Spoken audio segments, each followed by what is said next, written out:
Captain Day Wan stood on the bridge of the Horizon's Promise, watching the stars through the viewport. His hands rested on the command console, steady despite the nervous energy humming through the ship. Behind him, his crew worked in focused silence. Everyone knew what today meant. After centuries of wondering if humanity was alone in the universe, they finally had their answer. The answer was coming toward them at incredible speed. The Valkyrie fleet had appeared at the edge of the solar system 3 weeks ago. Their ships were massive, dwarfing anything humanity had ever built. They moved through space in perfect formation, their hulls reflecting light in ways that seemed impossible. When they first transmitted their message of peace, Earth had erupted in celebration. Humanity was being invited to join something called the Galactic Concordance, a union of 12 alien species spanning hundreds of star systems. Day Wan had served in the United Earth Coalition Navy for 20 years. He had fought in the Mars Independence War and commanded rescue operations during the Europa Station disaster. He was not easily impressed, but the Valkyrie ships made him feel small. Their technology was centuries beyond humanity's best efforts. "Captain, we're receiving another transmission from the Valkyrie flagship," said Lieutenant Haya Jin from the communications station. "Put it through," Day Wan replied. The voice that filled the bridge was smooth and calm, speaking perfect English through their translation systems. "Captain Day Wan, this is High Arbiter Thelvan." "Your approach vector is clear. We welcome you and your delegation aboard our vessel. This is a historic day for both our peoples," acknowledged High Arbiter. "We're honored by your invitation," Day Wan responded. He nodded to his pilot. "Take us in." Behind him, Ambassador Jiwoo stepped forward. She was a tall woman with sharp eyes and an easy smile. She had spent her entire career dreaming of this moment. "How are you feeling, Captain?" she asked quietly. "Cautious," Day Wan admitted. "But hopeful," Jiwoo smiled. "That's diplomatic of you."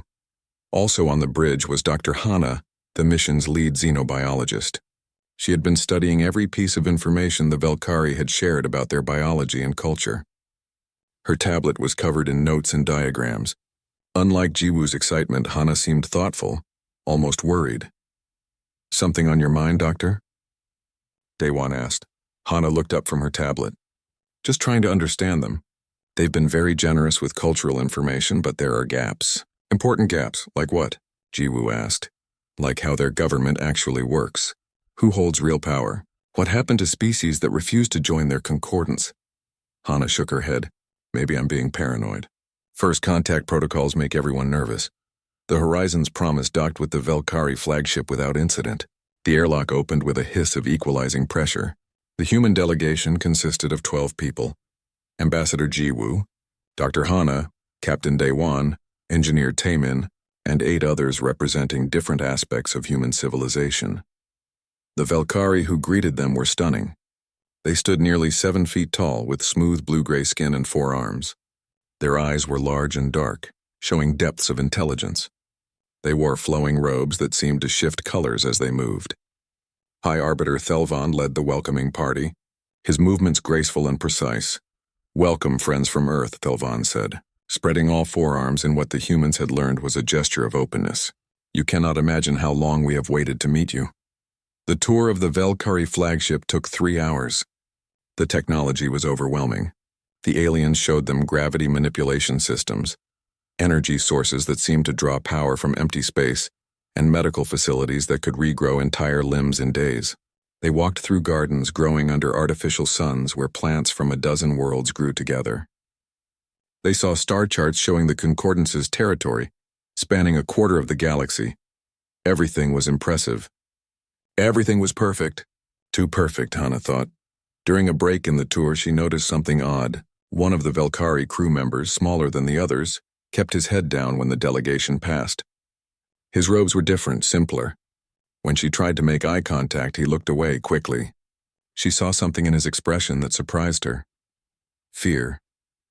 The formal negotiations began in a vast chamber at the heart of the flagship. The ceiling displayed a real-time image of the galaxy, with Concordance territory marked in soft blue light. Earth was a tiny point on the edge of that territory. High Arbiter Thelvan explained the terms of membership. The Concordance offered protection, technology, and access to galactic trade routes. In exchange, new member species agreed to share their resources and knowledge. They would receive guidance from older, wiser species. They would have a voice in the Concordance Council, though newer members had less voting power until they proved themselves worthy. It's a generous offer, Jiwoo said, though she was careful to hide her enthusiasm during negotiations. What exactly does sharing our resources mean? Standard integration protocols, Thelvan explained. You would provide detailed surveys of your system's resources, population distribution, and industrial capacity. This helps us determine how best to assist your development. We would also ask for access to your military data, purely for coordination purposes. When you're part of the Concordance, your enemies become our enemies. We must know your capabilities to defend you properly. Engineer Taman shifted uncomfortably. He was a practical man who trusted machines more than words. That's a lot of sensitive information. What guarantees do we have that it won't be misused? Thelvan's expression was patient, almost amused. We have shepherded 9 species into the Concordance over the past 1,000 years. Each one prospered under our guidance. You have nothing to fear from us. We are your friends. The negotiations continued for 2 more days. The Velkari answered every question with smooth confidence. They provided data, testimonials from other species, and historical records. Everything checked out. Everything made sense, but Hana couldn't shake her unease. She spent her free time analyzing the historical records they'd been given. The Velkari described a peaceful expansion across the stars, bringing order and prosperity to primitive species. 9 civilizations had joined voluntarily. No wars, no conflicts, just peaceful integration. It seemed too clean. History was never that clean. On the final day, the human delegation gathered privately in their quarters on the ship. They had to make a decision. Earth's government was waiting for their recommendation. This is everything we hoped for, Jiwoo said. Access to technology that could solve our energy crisis, cure diseases, even extend human lifespan. They're offering us the stars. The price is high, Taman countered. Total transparency about our defenses and resources. We'd be completely vulnerable if anything went wrong. Nothing will go wrong, Jiwoo insisted. Look at the evidence. 9 successful integrations. Not a single conflict. They're genuinely peaceful. All eyes turned to Day 1. As mission commander, his opinion carried weight.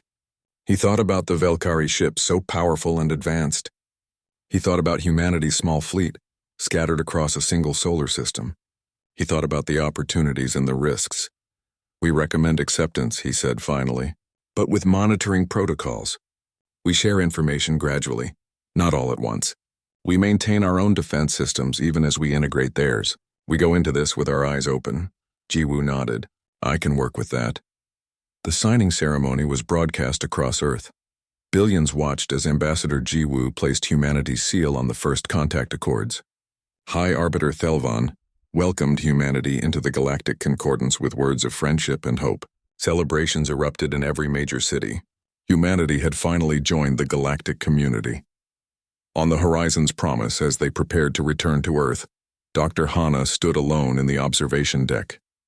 She watched the Velkari flagship growing smaller in the distance. Something still bothered her, a whisper of warning she couldn't quite identify. She thought about that frightened crew member she'd seen. She thought about the too perfect history. She thought about how eagerly the Velkari had wanted Earth's defense data and resource maps. I hope we made the right choice, she said quietly to the stars. Behind her, she didn't see the Velkari ships beginning to move, repositioning themselves around the solar system in a pattern that would become clear only later. She didn't know that in the Velkari flagship, High Arbiter Thelvan was reviewing the data Earth had shared, marking targets and calculating timelines. She didn't know that humanity's first contact would soon become humanity's greatest mistake. But she would learn. They all would, very soon. 3 months had passed since humanity signed the first contact accords. Earth had changed in ways both wonderful and terrifying. Velkari observers arrived on every continent, supposedly to help humanity integrate their technology. New trade agreements were signed. Human scientists worked alongside alien engineers, learning secrets that had taken the Concordance millennia to develop. But not everyone was celebrating. Admiral Kyung-soo stood in the command center of Earth's orbital defense network, studying the display showing Velkari ship positions. He was a gray-haired man with hard eyes and a reputation for never trusting anything he couldn't verify himself. For 3 months he had watched the alien ships moving through human space, and what he saw made his instincts scream warnings. "They're boxing us in," he said to his second-in-command. Commander Il-sung looked at the same display and frowned. "With respect, Admiral, they're just positioning themselves to protect our trade routes. That's what they told the Council." "They told the Council many things," Kyung-soo replied. "Look at the pattern. Every major human settlement is now within firing range of at least 2 Velkari capital ships. Every escape vector from Earth is covered. This isn't protection, it's a cage." He had tried to warn the United Earth Coalition Council. They had thanked him for his vigilance but dismissed his concerns. The Velkari were friends, allies, humanity's gateway to the stars. Admiral Kyung-soo was being paranoid, they said. Perhaps it was time for him to retire. He refused. On Earth, Dr. Hana was having similar thoughts. She had spent 3 months studying Velkari culture, interviewing their observers and analyzing every piece of data she could access. The more she learned, the more her initial concerns solidified into certainty. She sat in her lab at the Geneva Research Center, surrounded by screens showing Velkari historical records. Her assistant, a young researcher named Jae-sung, was helping her cross-reference information. "I found another gap," Jae-sung said, highlighting a section of text. "The Velkari records say the Talnari species joined the Concordance 400 years ago.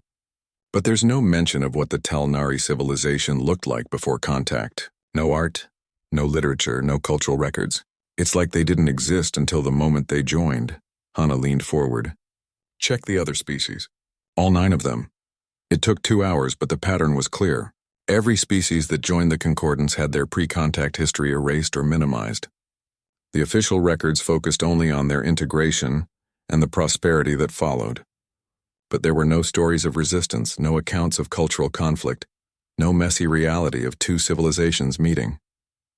"They're rewriting history," Hana said quietly, "or hiding it." She tried to contact Ambassador Jiwoo, but the ambassador was in meetings with Velkari officials and couldn't be disturbed. She tried Captain Daewon, but his ship was on a joint patrol with Velkari vessels in the outer system. Finally, she sent an encrypted message to Admiral Kyung-soo. He responded immediately. "Meet me tonight. Stay quiet until then." But there would be no meeting that night. At exactly midnight Greenwich Mean Time, the Velkari revealed their true nature. Every ship in their fleet, positioned carefully around human space, opened fire simultaneously. The attack was perfectly coordinated, hitting Earth's orbital defenses with devastating precision. Admiral Kyung-soo was on the command deck when the alarms started screaming. The displays lit up with red markers as Velkari weapons tore through Earth's defense satellites. Stations that had taken decades to build were destroyed in seconds. "All units, combat alert," Kyung-soo shouted. "Return fire! Get me a comm line to the Velkari flagship." The line opened and High Arbiter Thelvan's face appeared on screen. He looked exactly the same as he had during the peaceful negotiations, but now his expression held no warmth. "Admiral Kyung-soo," Thelvan said calmly, "your resistance is pointless. Stand down, and your people will be treated fairly under Concordance law." "You attacked us without warning," Kyung-soo said, his voice shaking with rage. "We had a treaty." "You had a contract," Thelvan corrected. "One that you fulfilled admirably by providing us with complete data on your defenses, resources, and population centers. We thank you for your cooperation. Now surrender, or we will be forced to destroy your homeworld." The transmission ended. Kyung-soo stared at the empty screen for 1 second. Then he started giving orders. "Il-sung, get me casualty reports. Tactical. Assess what defenses we have left. Communications.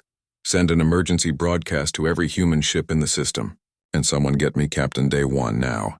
Captain Daewon was in the worst possible position. His ship, the Horizon's Promise, was deep in the outer system on a patrol mission with 3 Velkari escorts. When the attack began, those escorts immediately turned their weapons on him. "Shields up. Evasive maneuvers," Daewon shouted as his ship shuddered under weapons fire. "Get us out of here." His pilot, Lieutenant Hee-jin, worked frantically at her controls. The Horizon's Promise was fast, but it wasn't a warship. It had been designed for exploration and diplomacy, not combat. The Velkari escorts were purpose-built killers. "They're jamming our communications," reported the communications officer. "I can't reach Earth." "Then focus on survival," Day-Wan ordered. He-Jin, plot a jump to the Kuiper Belt, maximum speed. Sir, the engines can't handle that kind of stress. Do it anyway. The ship's engines screamed as they pushed beyond safe limits. One of the Valkyrie escorts exploded as it tried to follow too closely through an asteroid field. The other two kept firing, their weapons chewing through the horizon's promises shields. But He-Jin's piloting was brilliant. She used every trick she knew, every advantage their smaller ship had in maneuverability. They made it to the jump point with hull integrity, at 30%. The ship vanished into faster-than-light travel, leaving the Valkyrie escorts behind. On Earth, the situation was desperate.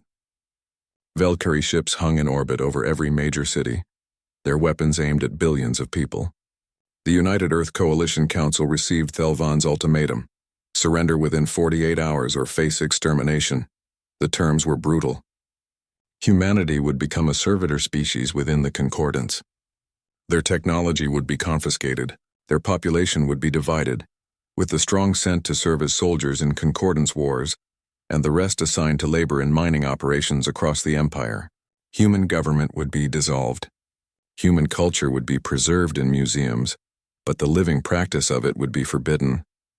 In the council chambers, Ambassador Ji-Woo stood with tears streaming down her face. "This is my fault," she said. "I recommended we accept their terms. I gave them everything they needed to destroy us." The council president, an elderly man named Chang-wook, shook his head. "We all agreed. We all wanted to believe. The fault is not yours alone. What do we do?" someone asked. Before anyone could answer, the building shook. Outside, Valkyrie troops were landing, beginning their occupation of Earth. The conquest had begun, but not everyone was ready to surrender. In a hidden facility beneath the Swiss Alps, scientist Bo Young was working frantically. She was part of a secret project that had been running for 5 years, unknown to most of Earth's government. They had been developing humanity's first true faster-than-light drive, something that didn't rely on jump gates or existing technology. It was experimental, dangerous, and years from completion. Or it had been years from completion. Now they had no choice.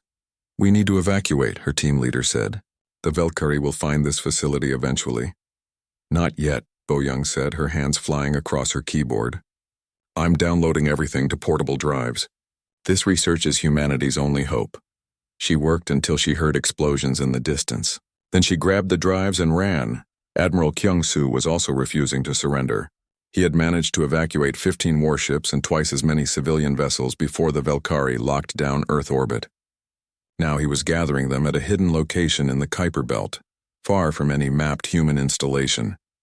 Captain Day-Wan's damaged ship limped into the assembly point. He was greeted by the Admiral personally. "How many did we save?" Day-Wan asked. "Maybe 50,000 people," Kyung-soo replied. "Out of 12 billion. The Valkyrie have Earth, Mars, and Europa. They have everything." "Not everything," said a voice behind them. They turned to see Dr. Hana and scientist Bo Young, who had arrived on an evacuation shuttle. Bo Young held up her data drives. "We have this," she said. 5 years of research into advanced propulsion. And I have ideas for weapons. Terrible ideas that I never wanted to build. But now?" Her expression hardened. "Now I'll build anything that can hurt them." Kyung-soo looked at the small group of survivors. 50,000 people against an empire that spanned the galaxy. Ships that were damaged and undermanned. No home to return to. No backup coming, but they were alive, and they were angry. "Then we don't surrender," the Admiral said. "We disappear into the dark. We learn, we build, and when we're ready, we remind the Valkyrie why conquering humanity was their biggest mistake." In orbit around Earth, High Arbiter Thelvan watched his troops establishing control. The conquest had been remarkably easy, just like the previous 9. 5 years had passed since the Valkyrie betrayal, 5 years of occupation, resistance, and suffering.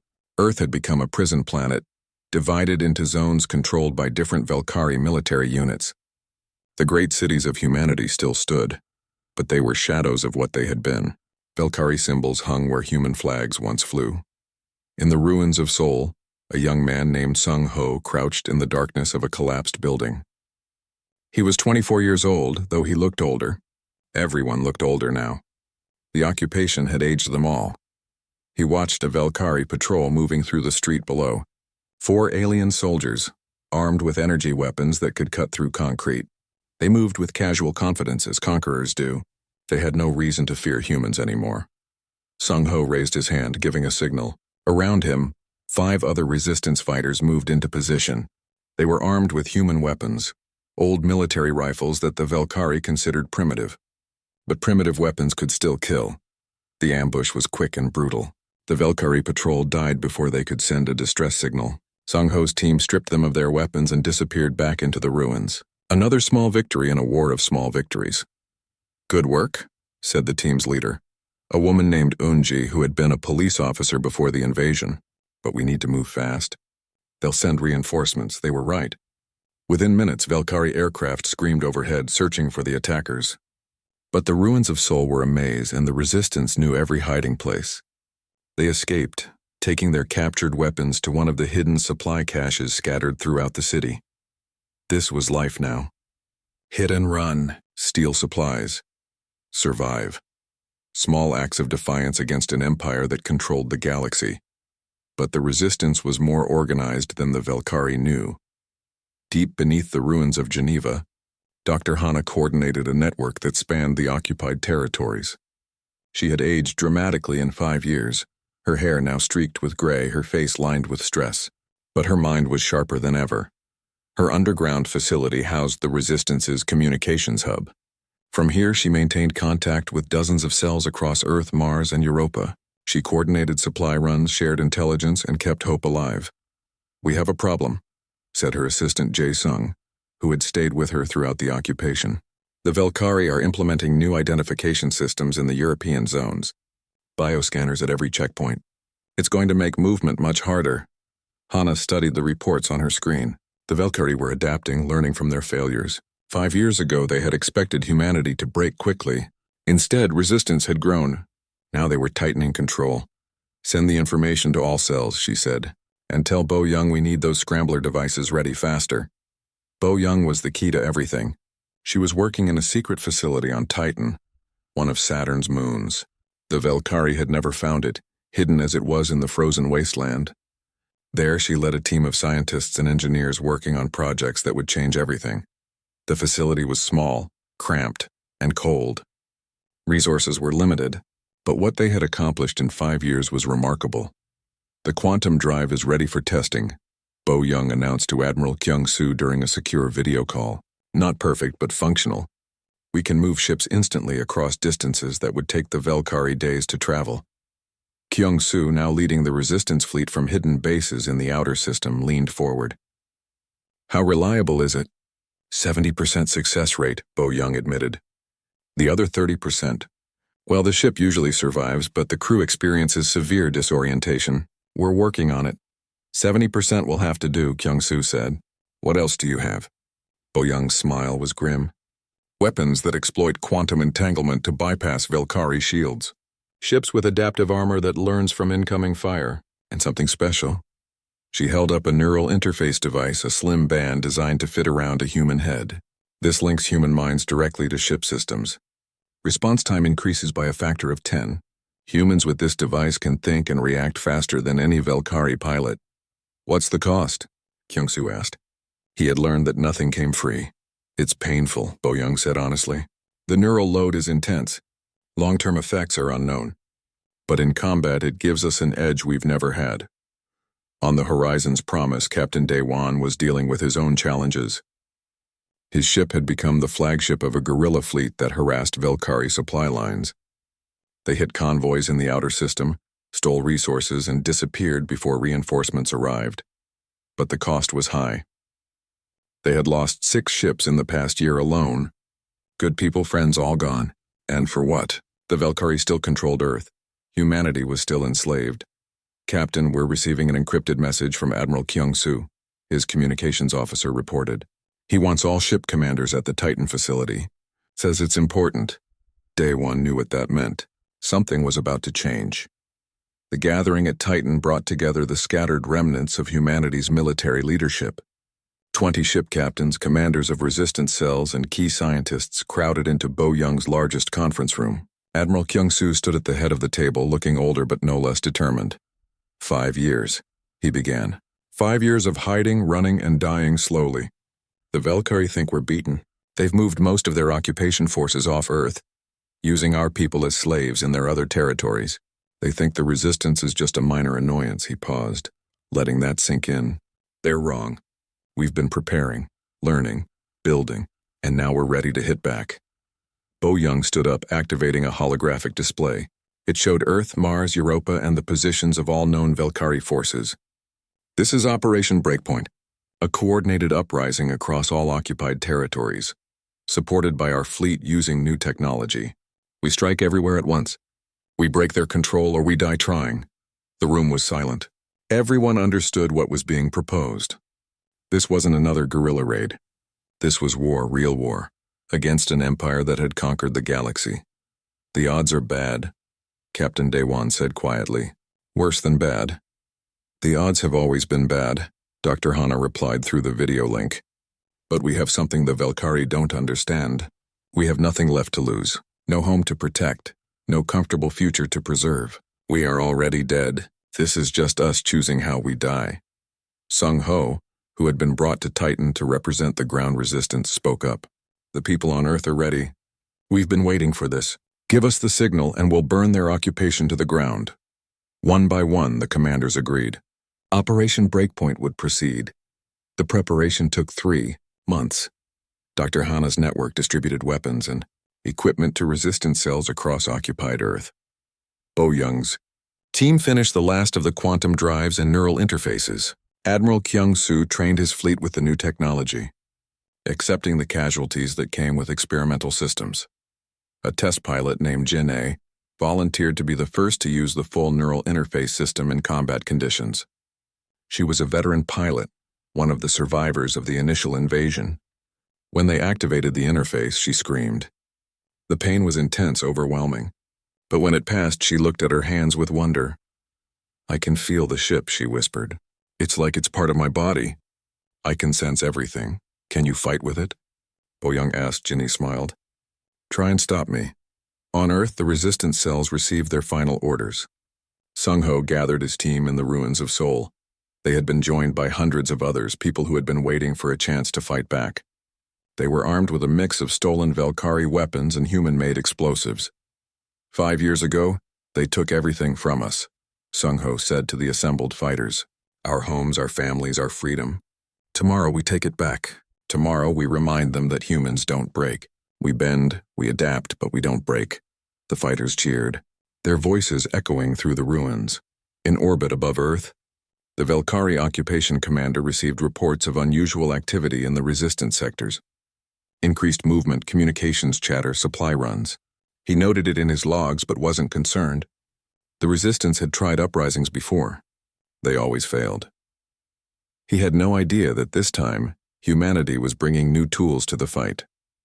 Admiral Kyung-soo stood on the bridge of his flagship, looking at the tactical display. His fleet was in position, hidden in the outer system, waiting for the signal. 50 warships, not enough to defeat the Valkyrie occupation force, but enough to cause chaos if used correctly. "All ships report ready," Commander Il-sung reported. "The new drives are online. Weapons charged. Neural interface pilots are standing by." Kyung-soo thought about the 5 years of suffering, the billions of humans living under occupation, the friends and family they had all lost. He thought about the choice humanity faced. Keep hiding and die slowly, or fight and maybe die quickly but with dignity. There was really no choice at all. "Send the signal to Dr. Hana," he ordered. "Tell all units, Operation Breakpoint is go. May whatever gods are listening forgive us for what we're about to do." Across human space, resistance cells received the message. They picked up their weapons, said goodbye to their hiding places, and walked out into the light ready to fight. The uprising began at exactly 0400 hours, Earth Standard Time. Across the planet, thousands of resistance fighters emerged from hiding simultaneously. In Seoul, Sung Ho led his team in an assault on the Valkyrie Command Center. In London, Paris, Tokyo, and 100 other cities, similar attacks erupted. The coordination was perfect, the timing flawless. The Valkyrie were caught completely by surprise. Sung Ho's team hit the Seoul Command Center with everything they had. Stolen Valkyrie weapons tore through the building's defenses. Human-made explosives collapsed guard towers. The alien soldiers inside scrambled to respond. But they had grown complacent after 5 years of easy occupation. They were used to hunting scattered resistance cells, not fighting a coordinated military assault. "Push forward," Sung Ho shouted, firing his captured energy rifle at a Velkari defensive position. "Don't give them time to organize." His team poured into the building. The fighting was brutal in close quarters. Velkari soldiers had superior weapons and armor, but the humans had desperation and rage. They took casualties, but they kept advancing. Floor by floor, room by room, they cleared the building.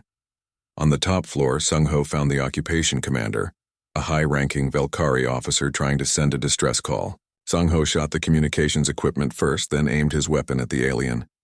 "Your empire made a mistake," Sung Ho said. "You should have killed us all when you had the chance." The Seoul Command Center fell within 2 hours. Similar victories were happening across Earth. The Velkari occupation forces, spread thin and overconfident, were being overwhelmed by waves of human attackers who had nothing left to lose. But Earth was only half of Operation Breakpoint. The real challenge was in orbit. Admiral Kyung-soo's fleet appeared without warning, ships materializing from quantum jumps directly into attack positions around Earth. The new drives worked, and the effect was devastating. One moment, Velkari ships were maintaining a peaceful orbit. The next, they were surrounded by human warships opening fire at point-blank range. The initial barrage destroyed a third of the Velkari occupation fleet before they could raise shields. "All ships, engage at will," Kyung-soo ordered.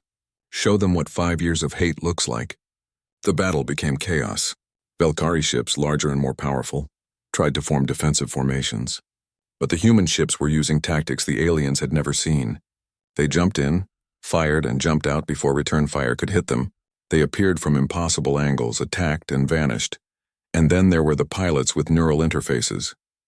Ginny sat in the cockpit of her fighter, the neural band humming against her skull. She wasn't just flying the ship anymore. She was the ship. Every sensor was an extension of her awareness. Every weapon was an extension of her will. When Velkari targeting systems tried to lock onto her, she felt it and reacted before their computers could complete the process. She moved through the battle like a predator, faster and more agile than anything the Velkari had faced. Her weapons found weak points in their shields, exploiting flaws that shouldn't have been exploitable. Within the first hour, she had destroyed 3 Velkari warships single-handedly. The Velkari fleet commander watched his forces being torn apart and couldn't understand what was happening. These were humans, a primitive species that had been conquered 5 years ago. Their technology was inferior. Their ships were smaller, but somehow, impossibly, they were winning. "All units, retreat to high orbit," he ordered. "Reform at Rally Point Delta." But the humans didn't let them retreat. Captain Daewon's ship, the Horizon's Promise, now refitted as a proper warship, led a squadron that cut off the escape route.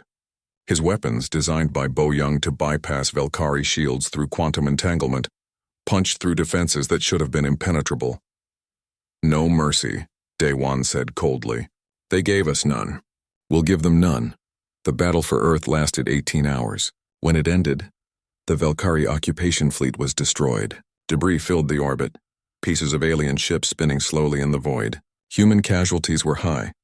Nearly 40% of the fleet damaged or destroyed, but they had won. On Earth's surface, Dr. Hana emerged from her underground facility to see human flags being raised over the cities again. People were crying, celebrating, hardly believing it was real. 5 years of occupation had ended in a single day, but Hana wasn't celebrating. She was already thinking about what came next. "We can't stop here," she told Admiral Kyung-soo during an emergency council meeting. "The Velkari will send reinforcements. Earth is free, but Mars and Europa are still occupied. And beyond that, the entire concordance will be coming for us." Kyung-soo nodded. He had been thinking the same thing. "Then we don't wait for them to come. We take the fight to them." Over the next weeks, humanity's liberated forces moved on Mars and Europa. The battles followed the same pattern. Quantum jump attacks, neural interface pilots causing chaos, weapons that bypassed Velkari defenses. The alien garrisons, isolated and shocked by news of Earth's uprising, fell quickly. The solar system was free.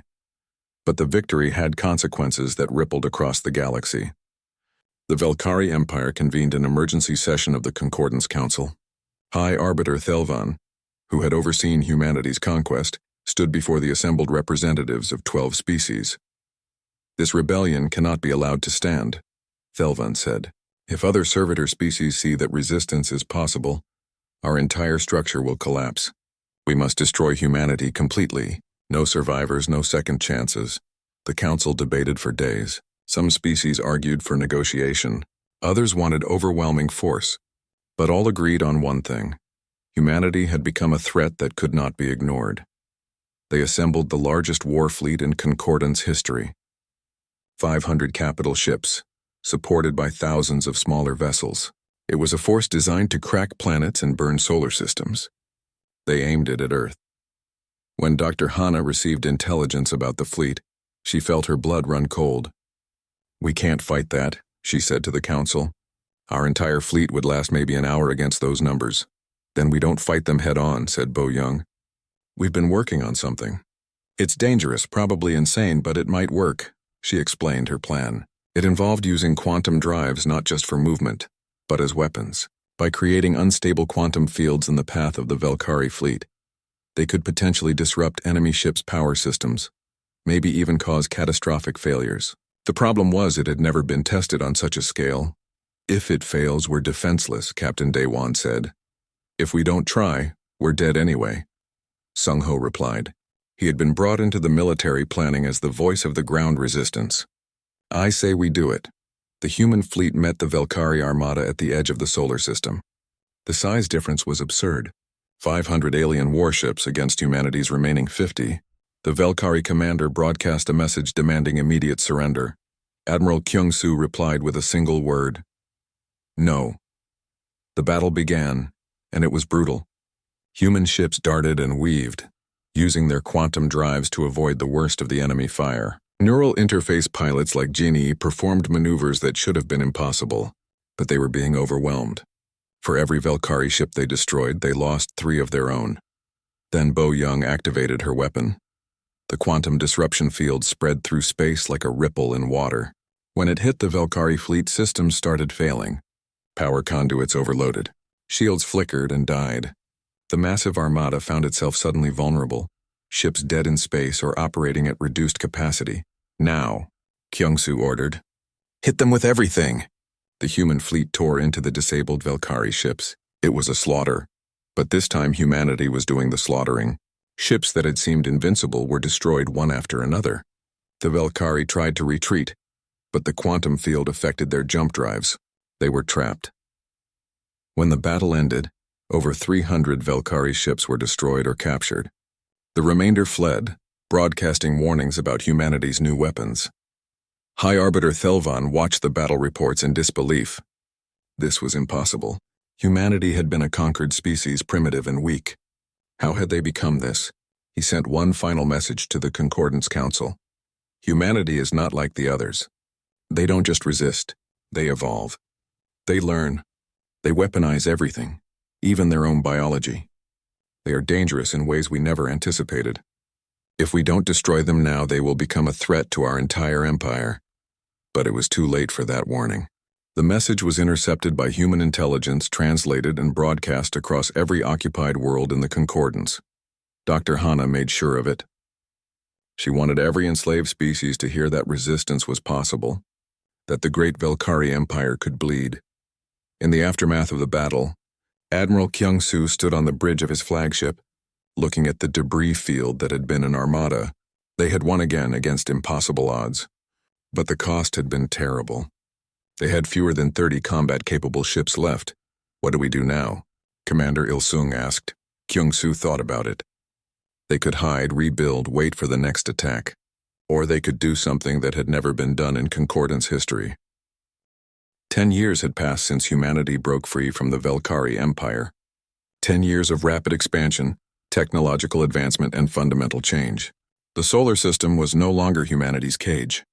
It was their fortress and launching point to the stars.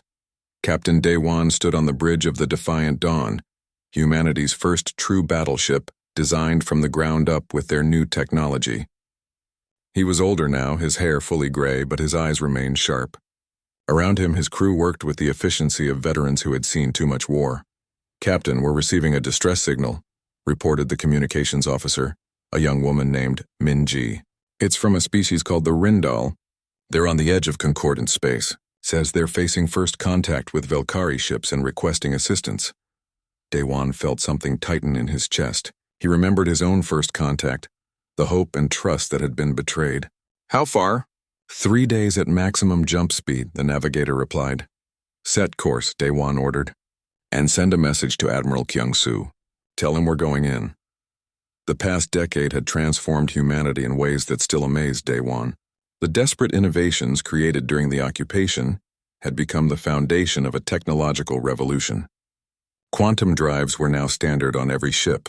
Neural interfaces, refined and made safer, gave human pilots capabilities that other species couldn't match. Weapons that exploited fundamental physics made human warships deadlier than their size suggested. But the biggest change wasn't technological. It was philosophical. Humanity had become the galaxy's defenders of the oppressed. When other species sent distress calls, human ships responded. When the concordants tried to conquer new worlds, human forces intervened. It had started almost accidentally, with Admiral Kyung-soo helping a small mining colony resist Velkari raiders. But it had grown into something larger, a mission that defined humanity's place in the galaxy. On Earth, Dr. Hana had become the director of the Xenological Institute, dedicated to understanding and documenting the cultures of species that the concordants had tried to erase. Her work had uncovered a terrible truth. The Velkari Empire had been maintaining power for thousands of years by suppressing emerging species.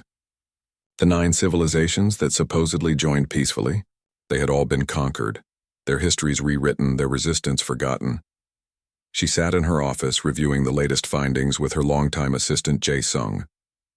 We found records of the Talnari civilization before their conquest, Jae-sung explained, showing her images and text on his tablet. They had art, literature, a complex culture.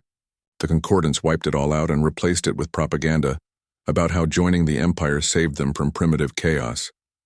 Hana felt old anger stirring. How many species have they done this to?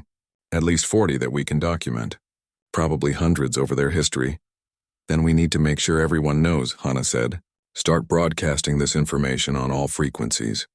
I want every species in the concordance to see what their empire really is. In the concordance capital, a massive space station called Unity Prime, the council was in emergency session. The 12 species that made up the ruling body were divided. Some wanted to negotiate with humanity. Others wanted another military campaign. But all of them were afraid. They're changing the galaxy, said the Talnari representative. A species that humanity's research had proven was conquered, not welcomed. 3 more species have rebelled in the past year. They all cite humanity's example. If this continues, the concordance will collapse. High Arbiter Thelvan, older and diminished by his failures, spoke bitterly. I warned you all. Humanity is different. They don't follow the rules. They don't accept their place. And now they're teaching others to do the same. Then what do you suggest? Asked another council member. We offer them what they want, Thelvan said. We offer peace. The proposal came through diplomatic channels. The concordance offered humanity a treaty, full recognition as a sovereign power, a seat on the council, and freedom for all human territories. In exchange, humanity would cease territorial expansion and stop interfering with concordance operations. Ambassador Ji Woo, now much older but still serving Earth, reviewed the proposal with the United Earth Coalition Council. It's generous, she admitted. Everything we wanted 10 years ago. It's a trap, said Admiral Kyung-soo, attending via video link. They're trying to buy us off while they tighten control over other species. We stop helping the oppressed, and in 20 years we're surrounded by enemies again. The debate split humanity. Some wanted peace after years of constant warfare. Others felt a moral obligation to continue helping species facing what humanity had survived. The discussion went on for weeks. Meanwhile, Captain Daewon and the Defiant Dawn reached the Rindal homeworld. They found a Velkari delegation already in negotiations with the alien species. The Rindal were 4-armed beings with crystalline skin that reflected light in beautiful patterns. They were excited about joining the galactic community. Daewon watched the Velkari ships and felt sick. He knew this script. He had lived it. He opened a communication channel to the Rindal leadership. This is Captain Daewon of Earth. Before you sign anything with the Concordance, there's something you need to know. What followed was a 3-hour presentation of humanity's history. The first contact, the betrayal, the occupation, the resistance. Day 1 showed them everything. The documents proving the Concordance's pattern of conquest. The research Dr. Hana had compiled about erased civilizations. The truth behind the Velkari's friendly masks. The Rindal leadership was stunned. The Velkari delegation tried to jam the transmission, but human technology was too advanced. They tried to leave, but Day 1's ship blocked their path. You have a choice, Day 1 told the Rindal. You can trust the Concordance's promises, or you can look at what they've done to 40 other species. You can join them voluntarily, or you can maintain your independence and join a new alliance, an alliance based on actual equality, not hierarchy and conquest. The Rindal chose independence. The Velkari ships left, transmitting angry protests about human interference. But another species had slipped free from the Concordance's grasp. Back on Earth, the Coalition Council made their decision about the peace treaty. They called a public assembly, broadcast across all human worlds.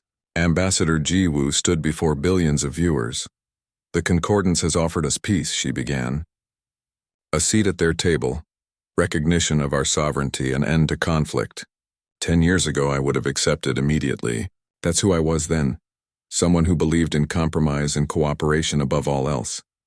She paused, choosing her words carefully. But 10 years ago, I was also the person who trusted the Velkari, because I wanted to believe the best about them. I was the person who helped give them the information they used to conquer us.